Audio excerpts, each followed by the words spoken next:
Hi, I'm Rod Bierman. I'm a principal at Offit Kurman, and I'm here with John Durante from Durante Rentals.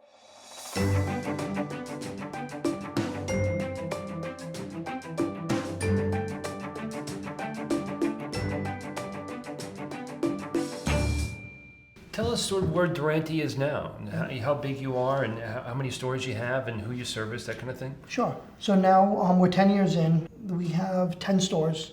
We've actually made the Inc. 5000 6 years in a row. Inc. 5000 is some of the fastest privately grown companies in America. Revenue-wise, I believe we're going to fall just under 50 million this year.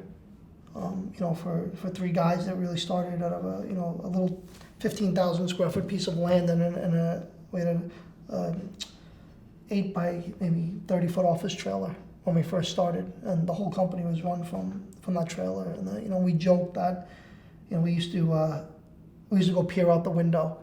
Like our first few days, we had no customers. Like first 2-3 days, no customers, nobody came in. Like anytime a car would pull up, we'd be peeking out the window, like, oh my God, we have a customer. And then they'd they would pull out a map or something, and they'd get back in their car and go, they weren't coming into us. So there was some, definitely some days in the beginning where you question your sanity, and you question, did I do the right thing and everything? But we've come a long way in 10 years. You start out with your dad's business. Yep. You're working hard. You sell that. You go to law school. You run.